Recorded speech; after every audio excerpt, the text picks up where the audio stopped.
તો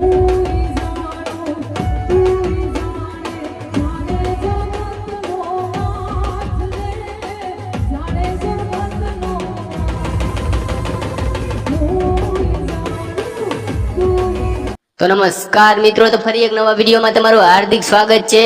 તો મિત્રો તમે જાણો છો અત્યારે સોશિયલ મીડિયાની અંદર વિડીયો વાયરલ થતા હોય છે, તેમાં એક ગુજરાતી લોકગાયક સિંગર જેમનું નામ છે ભૂમિબેન આહિર। મિત્રો તેમનો એક વિડીયો એવો વાયરલ થયો છે કે તમે જોઈને ચોંકી જવાના છો। તો મિત્રો તમે આ વિડીયોમાં અંત સુધી બન્યા રહેજો, અને મિત્રો અમારી ચેનલમાં નવા હોય તો સબસ્ક્રાઇબ કરી દેજો, બેલ આઇકન ઓન કરી દેજો, જેથી કરીને સૌથી પહેલા તમને અમારા નવા વિડીયોનું નોટિફિકેશન મળી જાય। અને આ મિત્રો તમે જાણો છો ભૂમિબેન આહિરનો કેવો અવાજ છે, તે કંઈક અલગ જ રાગમાં ગીત ગાયું છે મિત્રો ભૂમિબેન આહિરે। અને કયું ગીત ગાયું છે ખબર છે? હું રે જાણું તું રે જાણે, અલગ જ રાગમાં ગીત ગાયું છે મિત્રો। તો અંત સુધી બન્યા રહેજો, અને મિત્રો આ વિડીયોને લાઈક કરી દેજો, અને કોમેન્ટમાં પણ જરૂર બતાવજો કે ભૂમિબેન આહિરે આ વિડીયોમાં કેવું ગીત ગાયું છે તે। તો મિત્રો ચાલો હવે આપણે બતાવી દઈએ ભૂમિબેન આહિરનો વાયરલ વિડીયો। તો જોઈ લ્યો તમે ભૂમિબેન આહિરનો વાયરલ વિડીયો।